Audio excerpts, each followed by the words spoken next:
Su obra es tan extensa que, dicen sus biógrafos, es como si hubiera vivido dos vidas. Lo cierto es que Manuel Tolsá y Sarrión alguna vez le pidió a la autoridad permiso para poder trabajar los domingos y días festivos. Nuestra leyenda urbana nos habla hoy de la obra de este extraordinario arquitecto, escultor, pintor, que llegó a México y revolucionó el arte hasta introducir lo que es el estilo neoclásico. Mi nombre es Alberto Barranco Chavarría y esto es Leyenda Urbana.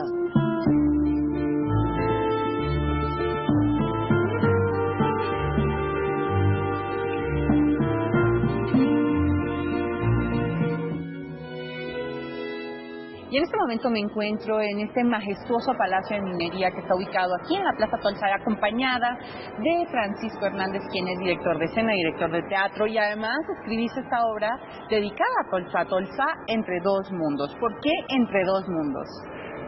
Bueno, primero entre España y México. En España no es tan conocido y en México hace su gran obra. Y la Ciudad de México de pronto tiene toda la vista que dejó él. Todavía heredamos esa visualización de 1813, que termina el Palacio de Minería, que termina la catedral, y es lo que heredamos en nuestros días y lo que vemos todavía. Y hablé precisamente de esa parte, pero también hablé del artista. Manuel Tolsá era un gran escultor, y es lo que tenemos menos de su obra. Sí, ¿verdad? Tenemos como arquitecto, como creador de rejas, drenaje, dueño de unos baños públicos. Su obra es vastísima, pero como artista había que hablar él como hombre, como artista, como creador. Claro. Si bien tenemos la escultura de que dicen que es la Güera Rodríguez, que está en el Templo de la Profecía, la Virgen, sí. Y bien tenemos también la escultura que hizo Hernán Cortés, que era él a lo que venía encargado a la Nueva España, a ser maestro de escultura.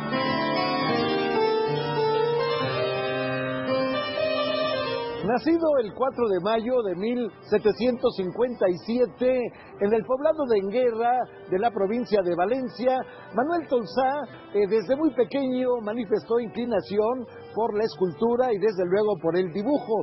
Él se traslada muy jovencito a la escuela de San Carlos, a la Academia de San Carlos, en honor de San Carlos Borromeo, que estaba instalada justamente en la ciudad de Valencia.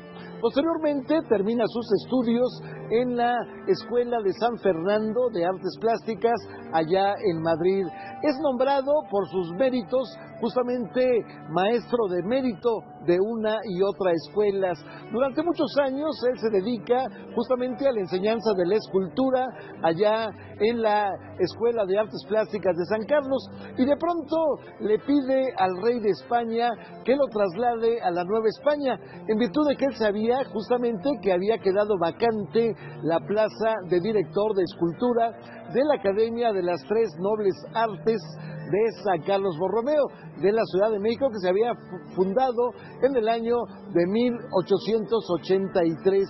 En 1890 realiza la solicitud y entonces el rey de España le contesta afirmativamente, pero le da una misión, el introducir justamente el arte neoclásico a la Nueva España.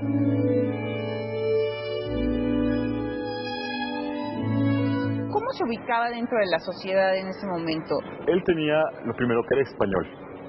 Ser español te abría las puertas muchísimo para llevar obras y hacer cosas en Nueva España, que no los criollos.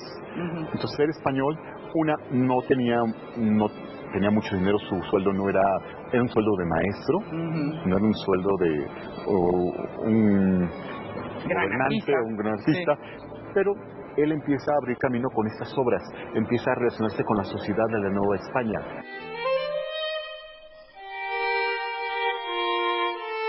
A la muerte del arquitecto al que se le había encargado terminar la obra de la catedral después de tantos y tantos años de espera, se le encarga el asunto a Manuel Tolsá. Él le daría un toque efectivamente de carácter neoclásico a la obra, pero le daría también una singular belleza.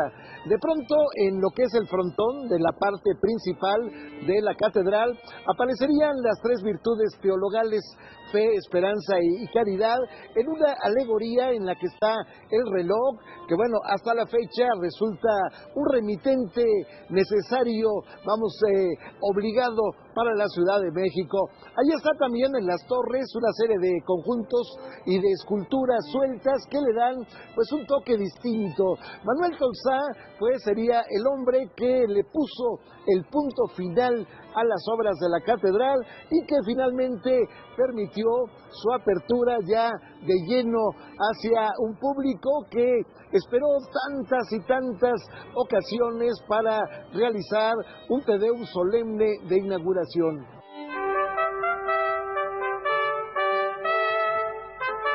Algo también que hay que apuntar, ¿eh? Tiene un encargo muy importante. De Roma y de España se traen 76 reproducciones en yeso de esculturas monumentales del arte grecolatino. Él viene con la encomienda de traerlas a Nueva España.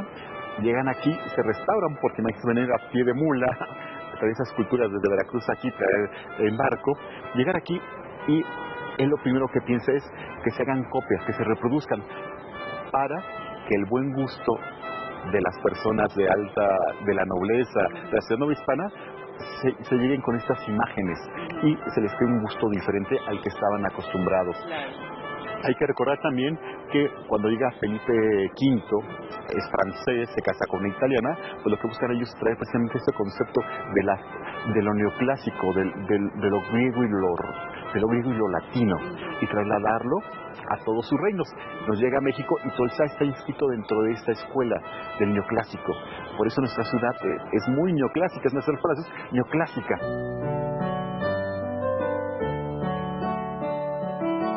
En las vueltas de la vida, gran parte de la obra que trajo de el Vaticano, de Roma, de España, Manuel Tolsá, se encuentra actualmente en el Museo de San Carlos, que está en la calle de Puente de Alvarado, número 50. Estamos hablando de la casa que se conoce como del Marqués de Buenavista. Justamente esta casa la realizaría Manuel Tolsá. Este palacio del Marqués de Buenavista tenía varias singularidades. Desde luego la portada, que está arremetida en una forma, que no había en un momento dado antecedente en la Nueva España, pero también tiene dos portadas. Esto, pues le da la singularidad de que el estilo Tolsá está en uno y en otro lados de la manzana que ocupa, o de la parte extensísima que ocupa este museo. Ahí está la escalera monumental de mármol que se va a repetir también en el edificio conocido como el Marqués del Apartado, en lo que hoy es la esquina de Argentina y Donceles, que realizó el propio Manuel Tolsá. Ahí está, desde luego, la fachada con el cuadro neoclásico que le daría la singularidad de la obra y que para entonces Manuel Tolsá había imbuido en sus alumnos de escultura de la Escuela de San Carlos. Ahí estaba también, desde luego, la elegancia inaudita de la simetría que había roto la posibilidad del barroco con menos adornos, pero que al mismo tiempo le daba una belleza singular a su obra.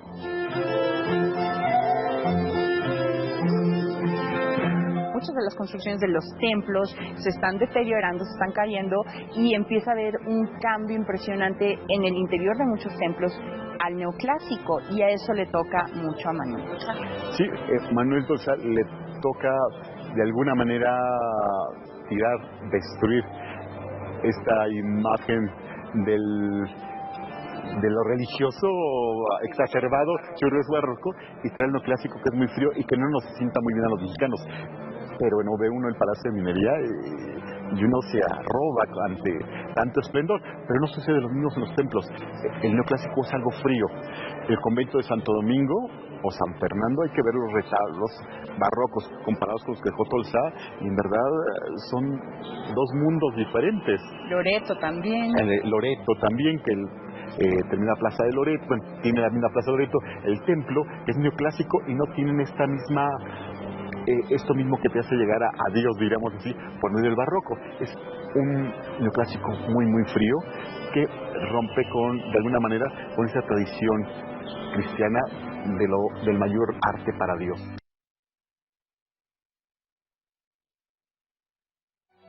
En vísperas del cumpleaños de la reina María Luisa de Parma, esposa de Carlos IV, el virrey marqués de Branciforte quería hacerle un homenaje al monarca español y entonces decidió encargarle a Manuel Tolsá que se hiciera una escultura. Como quiera, la escultura se va a inaugurar una ceremonia solemne justamente el 9 de diciembre de 1796, cuando pues se daba a repique de campanas, cuando se daba al lanzamiento de monedas conmemorativas de bronce y de plata, el enhorabuena por el cumpleaños de la reina María Luisa de Parma. Sin embargo, bueno, pues Manuel Tolsá siguió trabajando en el asunto y finalmente terminaría la obra monumental, la belleza de la obra conocida, de la escultura conocida como el Caballito. Ahí estaba en su momento el laurel en la frente del monarca Carlos IV. Ahí está un papel en la mano que aparentemente lleva el reconocimiento para el virrey de la Nueva España, que para entonces era José de Iturrigaray. La escultura se va a colocar también en ese mismo lugar, en la Plaza de Armas, en el año de 1803. Ahí estaba la admiración de propios y extraños frente a ese escenario maravilloso, que alguna vez el barón de Humboldt dijera que solamente había una escultura capaz de comparársele, una que está en Roma, una escultura ecuestre también.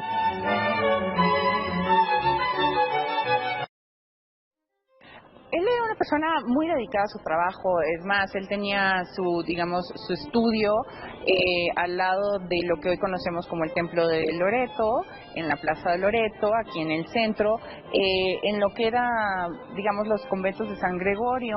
Él manipulaba muchísimos metales que eran muy corrosivos para su salud. Él, pero sin embargo, muy dedicado, él metía mano a sus propias obras. Claro,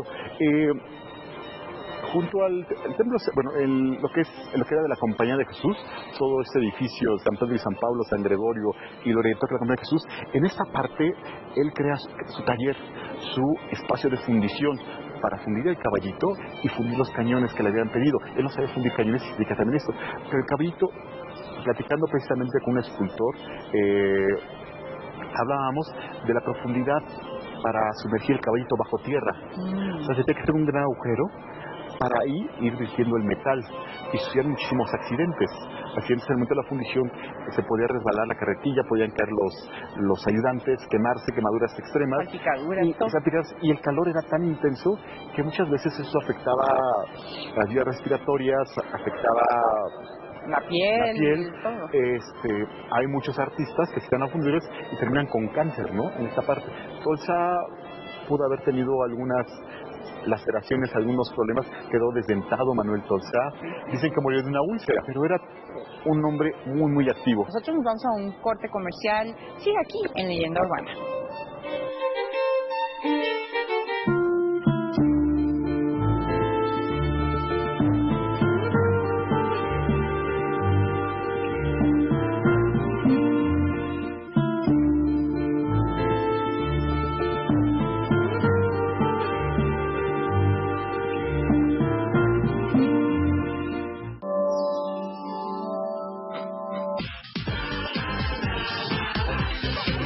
Este mes en Central, un super show musical al estilo Broadway. Miss, estar en todo es Central. Manuel Tolsá, bueno, pues él era un hombre infatigable, había realizado una serie de tareas que eran interminables, desde algunas de carácter religioso, por ejemplo, lo que es el altar mayor de la iglesia de la Profesa, que entonces estaba en manos de los filipenses, que sentían que se había deteriorado el altar que habían hecho los propios jesuitas, y entonces él llega y bueno, pues le da un estilo distinto, a pesar de que la obra es totalmente barroca. Bueno, pues él le da un carácter neoclásico a la figura, hace no solamente el altar mayor, sino también los otros dos altares laterales. En otra singularidad también, él realizaría el altar mayor de otro de los viejos conventos de la Nueva España. Estamos hablando del de los dominicos, allá en la Plaza de Santo Domingo. Ahí está también el toque de Tolsá, la belleza de un altar que sin tantos recovecos, que sin tantos retruecos, que sin tantos adornos, finalmente nos muestra la elegancia de un estilo que se llamaría justamente el estilo Tolsá.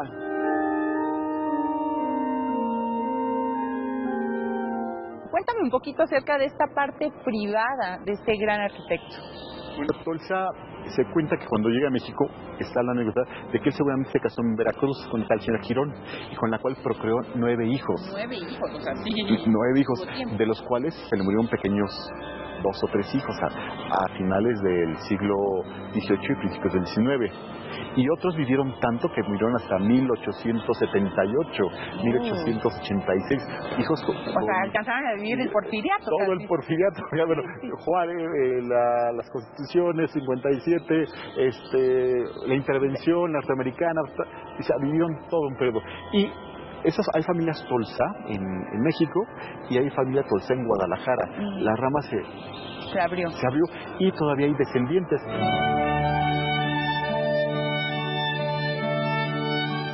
Manuel Tolsá y Sarrión, su nombre completo, jamás salió de la Nueva España, salvo en contadas ocasiones cuando debió acudir a Puebla, donde realizó lo que se llama el ciprés de la catedral de esa ciudad.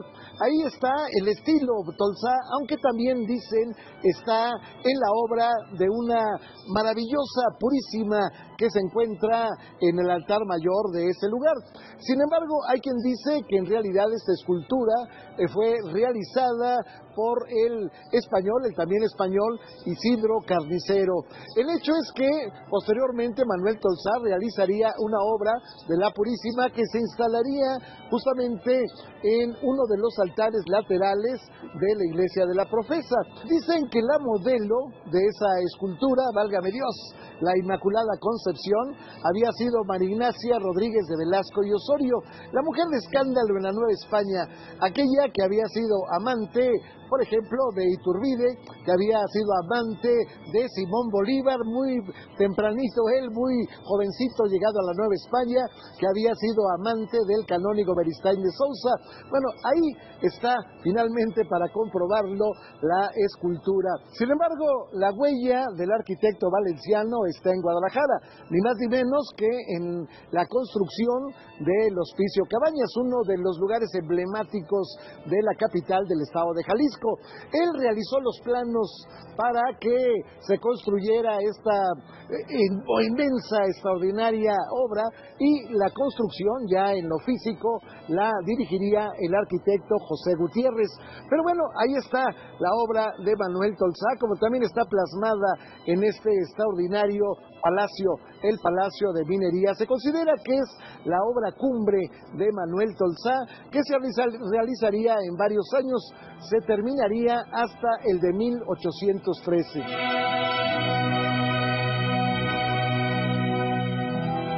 ¿Cómo era la personalidad de Manuel Tolsá? ¿Cómo se podría describir él como persona? Mira, hay 2 retratos de Tolsá. Uno cuando llega a la Academia de San Carlos, y se ve un hombre vigoroso, majestuoso, joven, brillante. Y hay otro que es posterior, que se ve cansado, se ve agotado. Tolsá, por toda la obra que tuvo en la Ciudad de México, no solo de arquitectura, un hombre que tuvo mucho trabajo y ahora ha estado ocupado todo el tiempo con grandes trabajos como minería, como la catedral. Estar terminando la catedral y minería al mismo tiempo. Muchísima presión. Y sobre todo minería fue un edificio que nunca quedó bien. Nunca quedó bien.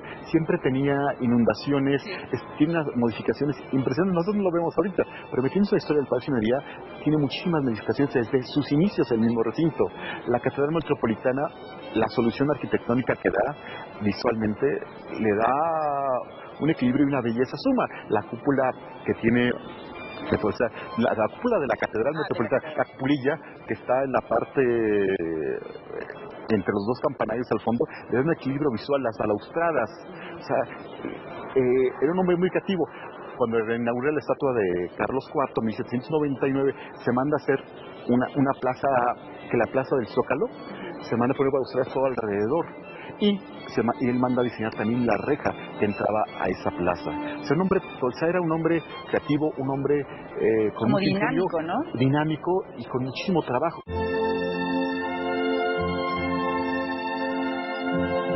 Ubicado el Seminario Real de Minas en lo que era la calle del Hospicio de San Nicolás, conocida hoy como Guatemala, se decidió que, pues había un crecimiento expansivo de la minería en la Nueva España, por tanto se requería mayor preparación y desde luego mayor cantidad de profesionistas al servicio de ella. En consecuencia se dio la posibilidad de construir este extraordinario palacio. Los planos los hace Manuel Tolsá, son aprobados rápidamente. Sin embargo, la obra se iniciaría hasta el año de 1797. Va a durar 16 años exactamente la obra, pero bueno, la monumentalidad ahí está. Desde luego la fachada, la simetría del neoclásico, ahí está también la belleza del interior, sobresaliendo la capilla dedicada a la Virgen de Guadalupe.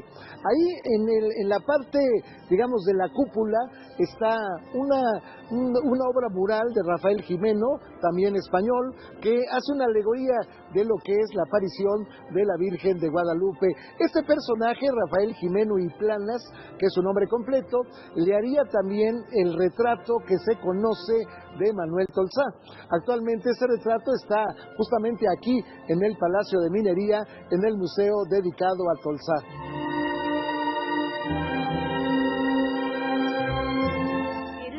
Muere en 1816, muere aquí en México. Sus cenizas, se dice, están en el Templo de Santa Veracruz, al lado de Franz Mayer. ¿Esto es vigente? ¿Esta información sigue vigente? En 2013, con una serie de investigadores, hablábamos precisamente de sus restos, si los podíamos visitar, se podían ver. El sacristán nos prometió que sí, se podía accesar a donde están estos restos. Lamentablemente no, pero uno de los arqueólogos nos mencionó que él había entrado una vez a ver los restos y que no tenía nada similar. Todo esto estaba deshecho y que había visto la momia de Tolsá. Estamos hablando de hace 20 años.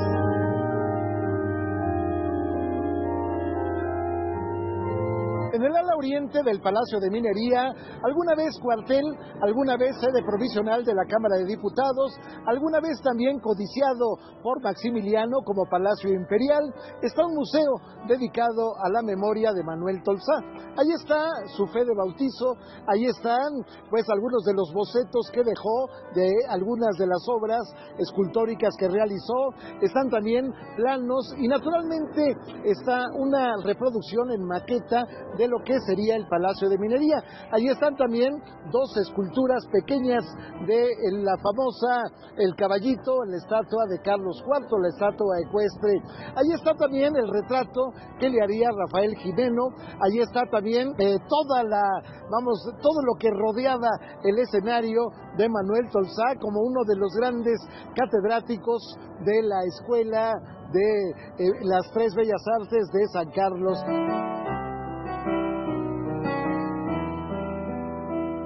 Él también vivió una época muy interesante, una época de la Güera Rodríguez, de Agustín de Iturbide, hasta llegó a estar aquí también Simón Bolívar, un movimiento bien diferente, y lo vivió Manuel Tolsá. Claro, a Manuel Tolsá le toca una de las épocas, si bien cerrar el virreinato, le toca el conocer a todos los que gestan la independencia de México y además los que gestan después la primera constitución de 1824.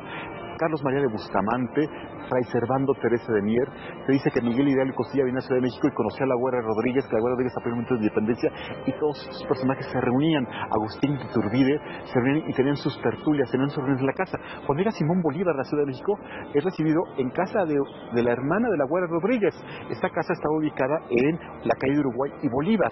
Ahí recibió Simón Bolívar porque lo consideraban un hombre peligroso por sus ideas. Claro. Entonces, este pequeño grupo de intelectuales y gente que estaba parte del poder virreinato, marqués, pero se reunían y se conocían.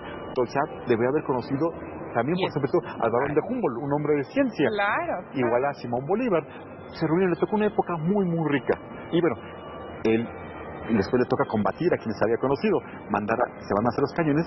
Para la independencia, 80 cañones que él tiene que construir para combatir a aquellos que habían sido sus amigos. Manuel Tolsá, definitivamente uno de los grandes maestros que hizo de la Ciudad de México la ciudad de los palacios, que realmente realzó estas calles y hoy por hoy, hoy en día, en este siglo XXI, nosotros podemos disfrutar. Muchas gracias por acompañarnos aquí en Leyenda Urbana. Al contrario, un fuerte abrazo para todos. Seguimos.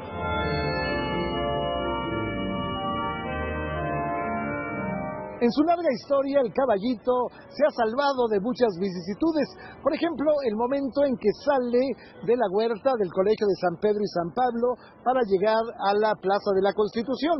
Bueno, ese traslado lo organizó el propio Manuel Tolsá sin que hubiera problema alguno, a pesar del peso de la escultura que tiene más de 20 toneladas. Posteriormente, la escultura sería trasladada a la universidad que estaba cercana a la Plaza del Volador, estaba pegada a la Plaza del Volador. Bueno, imagínese usted el traslado a ese lugar, que hubo que romper alguna parte de la pared para poder meterla al patio central. Posteriormente, la escultura sería trasladada, como usted sabe, a la confluencia entre Reforma y Bucareli. Finalmente, la escultura sería trasladada envuelta en una gran cantidad de bolitas de unicel, en una bolsa colosal, hacia esta plaza, que desde entonces lleva el nombre de Plaza Manuel Tolsá. En las vicisitudes también de la historia, de pronto resultó que el primer presidente de México, Guadalupe Victoria, quería destruirla como una forma de demostrar el repudio al gobierno, al reino español. Sin embargo, Lucas Alamán impidió que se diera esa barbarie. Bueno, se salvó de todo esto la estatua de Carlos IV, pero no se salvó del salvajismo de gente ignorante que de pronto decidió echarle ácidos para limpiar la escultura y bueno, pues la dejó pincha. Lamentablemente esta obra maestra está actualmente encerrada, yo diría que para que no vean sus lágrimas. Gracias por haber estado con nosotros en esta leyenda urbana. Lo espero el próximo sábado aquí, naturalmente en Canal 40, Proyecto 40, 21 a 30 horas. Mi nombre es Alberto Barranco Chavarría y le deseo la mejor de las noches.